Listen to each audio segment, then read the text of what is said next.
everybody? Najee Barnes here with my good friend John Jenkins, and we're talking a little bit generational wealth in real estate and just, the practical, generational wealth, that's the buzzword right now, right? That's the big buzzword. Everybody's talking about generational wealth. But then now some people coming back like, that ain't so real. Is it real? Is that a real thing? Should we be talking about generational wealth? For me, you're one of my early mentors. Your mom was a big early mentor for me. Pretty much my first exposure to real estate. And you're one of the only people that I know that truly had the generational wealth that everybody's talking about. So I just want to dive into some of that story. How did it start? Who did it start with? And just some of your knowledge on that. Yeah, so it pretty much started with my grandfather. He was a cab company owner, operator here in Third Ward, right here on, formerly known as Dowling, now Emancipation. Yeah. Operated there. I mean, the company was there since the 40s. The largest black cab company in Houston, second largest in Houston behind Yellow Cab. He built it into an empire, over 200-300 cabs. And, I used to ride around with him when I was probably about 8, 9, 10 years old. He's, hey, just get in the car, just ride, just listen. And we would go around. We'd go talk to his accountant. He could talk to his lawyers. Everybody, as far as, his financial issues, he would talk to them. And he listened, they tell him, they give him the strategy. This is what you need to do. And you was there with him? I was there with him, just listening to him, along the way. And just kind of picking up stuff as it went along. And, they would just tell him, hey, Johnny, you need to do this. Johnny, you need to do that. And they were basically telling him, like, hey, you need to buy more real estate. Right. Buy more real estate. You got cabs. You was hearing this earlier. Yeah. You got cabs. You're making money. You're making a lot of money, but you need real estate. You need something to offset this stuff, or you need something for collateral. Yeah. If you need to get a bigger loan, if you want to expand your empire, or find a place to park some of this. Right. So at that, probably by the time I got into my teens, I realized like, hey, we weren't just in the cab business. We were also in the real estate business. So. You just kind of hit on something that I thought we were going to talk about later. We're going to talk about it right now because you brought it up. And when people talk about generational wealth, typically in their mind, they talk about some cash, they talk about some real estate. But you really kind of said something else. You talking about generational wealth from a knowledge perspective as well, right? So how important was those cab rides or rolling with your grandfather, or rolling with your mom and stuff like that? How much was that knowledge part of the wealth being passed down as well? Oh, the knowledge is important, man. You really have to listen. It just transformed everything. It's kind of like I knew where I needed to go. When I was a teenager, kind of like, you see in the movies, you see people say, hey, we have this kind of business. My son's going to go off and be a lawyer. John, what are you going to do to make the business better? Yeah. And that's when, I kind of took up on the banking thing. Like, okay, where are we having the biggest issues? And I noticed like the biggest issues were always when it came down to financing. How do you finance 20 more cars?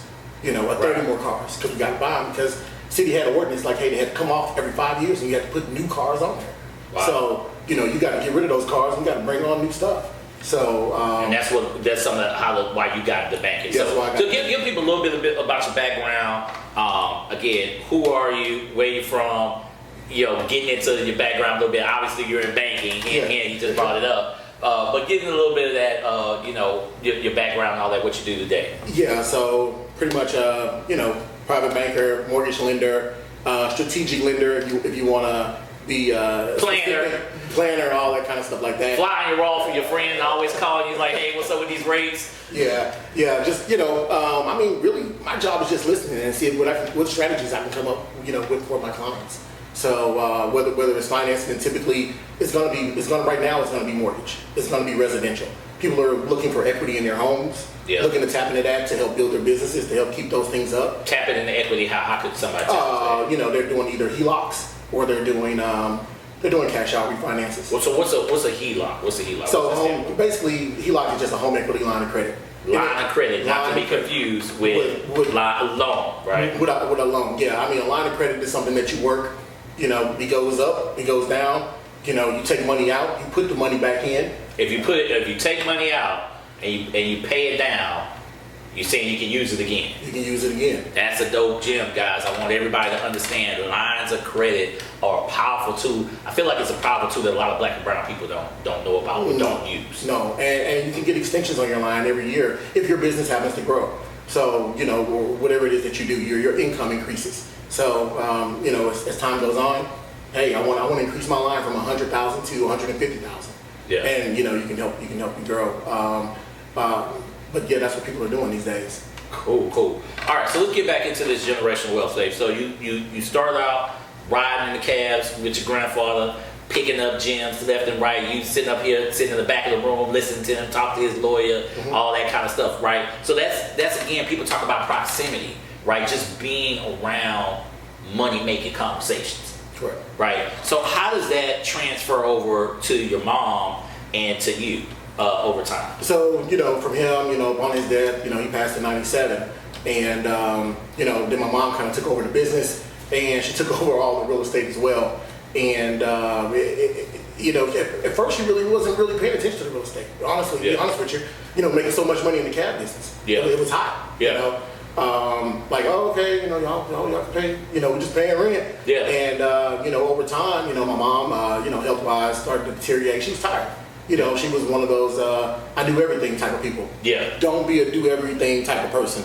Get systems. I know OJ is always talking about systems. But I made those mistakes. Put some systems in place, yeah. So, I watched that as a child, and it kind of overwhelmed her. She was like, hey, I got to retire.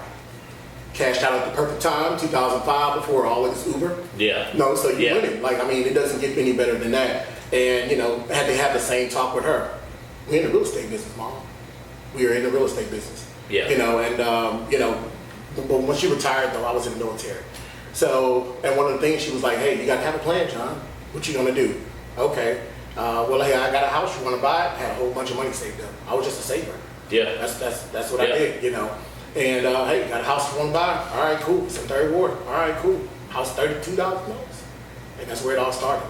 Yeah. So, and then you bought this house from your mom. But I didn't buy it from her. Okay. I bought it from somebody that they knew or whatever like that. Gotcha. But somebody else did around it. Right. So that's back when property was still $32. So it was a fixer upper, but hey, she showed me the management part of it. You need to watch your workers. My biggest thing is everything you don't know in real estate costs you money. Facts. So say that again to the people directly. Everything you don't know in real estate costs you money. Because some people would tell them, oh, just hire this person for this, hire that person for that, hire that person for that. What do you say about that kind of talk? It depends on where your money is. Yeah. If you don't have the money, what can you do yourself? Yeah. And really how hard is it to learn? You get on a YouTube video, when I got into my house, hey, everybody came in and complimented me on the floors. Man, who did your floors? I did my floors. Because everybody came by and said, hey, $10,000, $20,000. Exactly. I think that's big because when I got started in real estate, I don't know if you remember, but you and your mom were like some of the first people I talked to, right? Like immediately on my journey. I didn't know what the hell I was doing. I ain't had no daddy, nobody. I had nobody really teach me nothing. And it really wasn't YouTube and all that stuff wasn't that popular back then. And I just remember specifically, it was like, okay, I was hiring people, but a lot of it was just like, do it yourself. I would call, hey man, John, I got this going on. And you'd be saying, oh man, it's probably got some old gas in your pipes or something. Yeah. Yeah, but I love the idea that whatever you don't know is gonna cost you money one way or the other. It is. Right? It is. And I'm also a big fan, and I think I kind of got this from you a little bit, is that when I did hire guys, I showed up.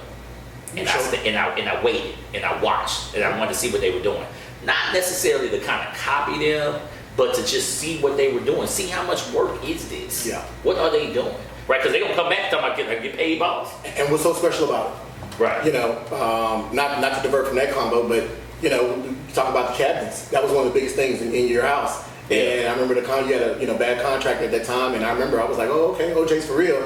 You rolled up your sleeves and like, hey, I can do these cabinets myself. Right. Because my budget was running out. I ran out of money. The money starts running out. It's not a TV thing. Hey, this money's just coming out the sky. It's not gonna just come out the sky. So if you want to save money, you have to know how to do some of these things yourself. You got to roll up your sleeves and say. And it's a lot of minor things that we could do ourselves. You can do a tear out by yourself. Yeah. That doesn't require any knowledge whatsoever. Right. Yeah, well, not to bust a bad pipes a bit. Yeah. But I think what's important though is, for me, is the perseverance, right? To say, because sometimes if you're just like, oh, well, I'm just going to be a money person, sometimes bad things happen. You don't know what's behind these walls. You don't know about all these situations. You could do a full rehab, spend all your money, get a bad tenant in there, they tear up some stuff. 6 months later, you back starting over again. Are you going to drop that same amount of money? Right. Right? That could be a tough deal to do. So we're talking about this generational deal. Your grandfather got some houses, your mom kept it going, now it's on you. And now, but you've taken a different path, and I think this is, to me, where the story is very interesting, is that you moved into the banking sector, still very, very, you're in real estate. And I think from a generational wealth perspective, the biggest thing that I always think about is, well, what if my kids don't want to be a landlord or be a cab company owner or whatever. What's your thoughts of people just as far as like people who got kids or that kind of thing, just with maybe kids going a little bit away or back, because you started in the military too. Right. So what's your just thoughts about just that in general, as far as, when you got kids, you got to have a plan. Yeah. You got to have a plan, and, definitely talk to your lawyers. You don't know everything. And that's the first thing you need to realize. You don't know everything. And, one of the biggest things is, hey, put it in a trust. You don't know what to do, put it in a trust. But make the decisions. Hey, I'm going to put this in a trust, and this is how things are going to go. This is how it's going to be handed out. Whether it's to be liquidated, cashed out, somebody gets a cash portion, this person takes on the real estate. But, definitely put it in a trust and have that plan laid out. And, from a practical perspective, because everybody's hearing about trust and all this kind of stuff, trust fund kids and just all the complicatedness. You've seen, whether it's not necessarily your family, but you've seen other families, right? Mm-hmm. We've had these conversations over the years of, maybe that kid want to go be a singer or something. Maybe that kid want to go be in, astronaut, whatever it is, but maybe not be in that business. But if you're not properly protected and didn't get that generational knowledge, talk about how that could go bad a little bit. Oh yeah, it can go really bad. There's kind of a saying, for people that kind of, are in the McGregor area, there's kind of like the degenerate kids of McGregor. And that word kind of goes around loosely, but, there's a lot of kids that came up and they had a lot. Right. Whether their parents were doctors, lawyers, all that kind of stuff, high degree type people, and they own real estate. Mm-hmm. And, they lost it all. They just lost it all. Hey, they didn't prepare their kids. Right. Hey, I have real estate. This is what you need to do. I'm their dad, old school yeah. ways. Hey, I'm checking on the property every month. Right. I can go out there. These guys are built different. They can go out there and do things with their hands. Yeah. What can your kid do? Right. What can your kid do besides get on the iPad? Yeah. Because you gave them all the things that you wanted to have, right? You gave them the lifestyle that you thought you needed to give them because you didn't have it, right? But I agree, because I was kind of the poor kid looking at these kids like, to be frank, these kids can't touch me. Right. That was my rocket jet food. I was a poor kid in the neighborhood, and I knew a lot of some kids that was rich. And for me, I ain't gonna front. I was talking to myself, I'm like, man, these kids got everything, but they ain't got it. Right. So, and I think that's where, to me, when we talk about generational wealth, it's got to start with generational knowledge first. It does. And you can have 4 or 5 kids, but if you don't know which way they're gonna go at the end of the day, and how much did you really invest into them regarding the real estate? Yeah. And there's somebody like me, unfortunately, licking my chops. Like, hey, I can see this going bad, real quick, and I can't tell you how many homes I've seen, family homes lost in McGregor because the kids couldn't get along, regarding what they wanted to do as far as selling it, keeping the house in the family, and it's lost. And it's lost for pennies on the dollar. That's why these people are down there at those tax auctions. Right. Every month or every Thursday. Wholesalers calling you over regular, trying to gobble up your property. Because to me, the worst thing in the world to do is build all this wealth up and to only give it away or lose it for pennies on the dollar. Absolutely. Yeah.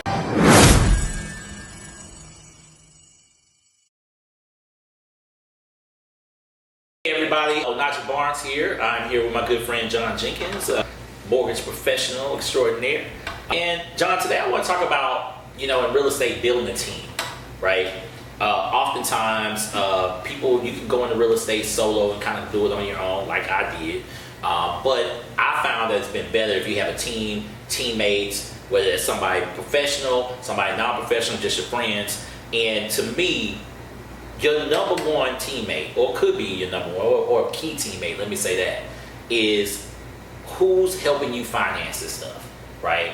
Whether that's a mortgage broker or a banker or a lender or whatever. Why is having somebody part of your team? And because I'll be honest, when I first got started, I was just cold calling everybody, and I was just trying to find the best rate, right? I was just looking for the best rate. Over time, I learned that they may not be so smart. Why is having a good mortgage professional on your team important? So definitely, you need to have a good mortgage professional is because they can definitely tell you about the changes in the industry. So what you're trying to do, whatever you're maybe trying to purchase, it may not qualify. It may not qualify for this reason, or you may be able to go with a different product because of your financial situation. So it could save you some money, whereas you may be going with somebody else on the outside and maybe costing you points, extra points, fees, and so forth, and they can tell you the difference between those. One of the things that I appreciate about our relationship and the fact that we do have a relationship is that I could tell you scenarios. I could ask you scenarios because you mentioned something just now about what do you want to do. I think a lot of newbie real estate investors don't quite know exactly what they want to do all the time, right? And I think a good veteran mortgage professional can kind of help mold that strategy a little bit, right? Because one thing I've heard from mortgage professionals say all the time, y'all can't unhear something, right? Like, so I might say, yeah, I want to get into real estate, and let's say I got own no properties. I can say, I want to get into real estate, and I want to buy it on my LLC or whatever. What does that immediately tell you? Well, I mean, that lets me know how you're going to structure the deal. You own a company, for one. Right. So I need those tax returns. Right. So you're trying to qualify for that. And, what kind of products? I'm going to... Because does that X out certain products? It does. And what kind of products would that immediately X out? So we're definitely not going to go with Fannie or Freddie right off the bat. Right. So I couldn't get no FHA loan like that, right? No, you can't get FHA. I probably couldn't get a VA loan like that, right? Probably couldn't get a USDA loan, right? No. Right. And these are two of the top 3 cheapest loans you can get, right? Can't get a NACA loan with that either, right? So I think this is a prime example of, I hear this all the time. People say, oh, I want to do this. But what they're not doing, they're not talking about strategy with their mortgage professional, right? Right. Because one thing I immediately come back to people like, well, do you own a home right now? Why do you understand that if you buy it under the business name, what kind of down payment they looking like? Yeah, you definitely looking at 25%, sometimes 30%. Right. Yeah, the LTV definitely changes. Yeah. The parameters of your loan changes. It's not the same. That's an entity. You're a person. Two different things. Right. And in America, we give discounts for people and not necessarily entities. Right. For the most part. Because the entity can always walk away. Right. Right. Exactly. Let's get a little spicy talk. Mm-hmm. I like to poke bear at people a little bit. What's the difference between a mortgage banker and a mortgage broker? Well, you can nothing against mortgage brokers. Right. They have a large portfolio of products that they can select for their clients. John's buying some, by the way. Yeah. So I'm in the bank, but they have a large variety of products that they can select for their clients and help them to get into whatever it is they need. Typically, really banks, they only have so many products for their clients. Some the broker may, or when you say products, you're talking from a lending perspective. From a lending perspective. Yeah. So, but I can guarantee you that in order for you to get into those products, because they're brokering a deal, there's money on top of money. So it's going to cost you more. Right. It's going to cost you more. But if you have a unique, situation, I would definitely, recommend, talking to. So a benefit of a broker, from what I'm hearing, is one, they probably have access to a variety of products and can kind of shop you around a little bit more, right? Downside is they probably gonna tax you for that, right? They're gonna tax you. They're gonna tax you for that. Okay, so they got more products than you as a bank. What do you got to offer? Oh, well, I mean, most banks also have portfolio products. Okay. So their products don't fit, brokers sometimes don't have access to those products. So I have portfolio products, and you just have your, your typical straight line products. But I can guarantee you that the rates are going to be a lot lower, and the APR, which are the fees, are going to also be a lot lower. And the fact that y'all are an actual bank versus a lender. And I think that's something that I don't think a lot of people quite understand that are newbies, right? There are banks and then there's just lenders, right? So when we talk about banking, what other things are we talking about versus just loaning you some money? I mean, banking is all about strategy. When we talk about banking, we're talking about, like, I know one thing, it's leverage. It's a different type of relationship, right? Banking is more of a longer term relationship potentially, right? Y'all might have access to different types of products, right? I could go to a lender that might only be in a residential space. Right. Y'all have a commercial department and a residential department, right? Y'all also have maybe access to mutual funds, stock market deals, right? Y'all have different departments. Typically, most banks are investment grade, so they're on Wall Street, stock market. So we are incentivized also to make deals as well, make them happen for our clients. So, but you can be one of my commercial clients, and they say, "Hey, John, this guy's got $5-6 million with the bank. You got to do his mortgage loan." Okay, well, let's see. Well, he's got some depreciation issues. I don't know if we're going to be able to do this, but that relationship is there, and that relationship is highly valued. So we want to make sure we get this. So the thing about financing is that you can always kind of make numbers work if you need them to work, and in those type of situations. And then y'all might be able to offer some different products. Like one of the big products that I realized that no one talks about because they can't give them is lines of credit, and HELOCs, And I'm sure there's some people out here, but for the most part, you're not getting a HELOC from a broker, right? You get that from a bank for the most part, right? And that could be a relationship thing. That's a relationship as well. Right. And we talk many times. Y'all listening anytime we talk. I love HELOCs, or at least having the access to it, or lines of credit, right? People talk about business credit a lot, right? Where do you get that business credit from? Get it from the bank. Help your business grow. Yeah. You want to expand, you want to grow, and we're there to help you grow, to expand the relationship, because once you expand the relationship, then the deposits increase. The relationship, the operating account is with us. Right. So hey, we want your entire relationship. We want to be able to help you in your business. We want to be able to help you in your mortgage. We want to be able to help you with your savings, money markets, all that stuff. So. And one thing I've realized, because you're my number one banking relationship, but I've got other banking relationships. One thing that pops up all the time in the conversation is y'all know other rich people. that sounds silly or whatever, but y'all know a lot that's going on, right? Whereas a lender, they're not seeing what's going on. I mean, there's been times where I've actually gone into your bank, talked to you and Carlos or whatever, and I throw out ideas, and you and Carlos like, we don't like that, right? And I'm like, why don't y'all like that? You'll say like, I say, hey, well, what if I, you think I should buy a restaurant? What you gonna say to that? Yeah, we don't like that. We don't have appetite for that. Right, and because you can see the other businesses in your portfolio. They're not winning right now. Right. They're not winning at all. And some banks do have appetites for it, and some banks do not. It's very risky. We see the risk. We analyze the risk. And it's all about the ability to repay. You're like, hey, we put this whole deal together. We structured it. OJ, how long you been in the restaurant industry? Right. How long you been doing this? What kind of food are you selling? Where is it located at? Do you own the building? Are you renting the building? Right. You're asking these questions. Yeah, I'm asking these questions. And now people feel like that's a hate. Well, they're not giving me the money. I've never looked at it that way. I looked at it as y'all are my partner, right? And you're giving me advice. And you're also saying, hey, man, I'm about to go down this road with you, partner, in this endeavor, if you're going to go down this endeavor, because we see risks here that maybe you don't see, but the reason why we see it differently is because we have access. Right. And people they have to look at it like, hey, I'm giving you $1 million, I'm giving you $500,000. I know you. Underwriter doesn't know you. Right. They get 40, 50, 65s. Right. So it's how I tell this story. And how I break it down, and it has to be something that works. But it just depends on, like I said, what the bank has appetite. And y'all could be my advocate. Right, we can be your advocate, or who could be, or not. Right. So, like I said, it just depends on what's working, what's not, and banking is always changing. The rules are always changing, you know. But nobody's going to give you a loan just because they like you. Right. You know, I don't care how many suits you put on, how many nice dresses you put on. It don't matter. Yeah, it doesn't matter. Right. You know, these numbers have to work. It has to be profitable for the bank because we want to get our money back.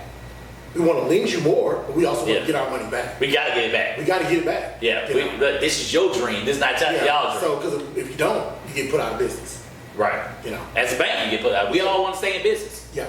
So, is there anything else you want to, let's just, as far as, we talked earlier about mortgage planning, right? This idea of mortgage planning, which is just going out and getting a loan. Why is it important for people to kind of plan early on before they jump into real estate? Oh man, I mean, the plan is everything. You gotta. This is something you know you want to know because you can end up definitely spending more money than what you need, and you know if you don't plan, it's definitely going to cost you more money. You know, it's kind of like going to the grocery store and not knowing what you want to eat. Or what you want to buy, and then you end up buying everything. You're like, how did I end up buying $400 groceries? You overspent your budget. Overblown it all the way. So you definitely want to, you know, hey, how much do I want to spend? You know, what is, you know, what do the taxes look like in this area? I always kind of throw taxes out there because taxes are a big thing here in Texas. Yeah. You know, they can make or break your deal. Mm-hmm. You know, you can buy a $250,000 house in this area in the city at a 2.5 tax rate, or you can buy $250,000 house in Pearland at, you know, a 3.5 tax rate. That can change your whole deal. It can blow it up. So you definitely want to, you know, this is mortgage planning. Hey, you want to know what the taxes are. You want to know what the estimated insurance is going to be.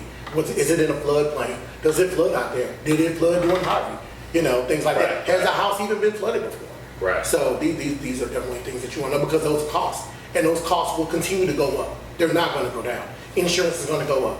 You know, I think we all are, me and you both are advocates for that. So insurance is going to go up, taxes are going to go up. You can fight them all you want. You know, you're just kind of knocking it down a little bit, just only for it to go up again later on down the road. So I appreciate that. Hey, everybody, I'm Najee Barnes, my man John Jenkins.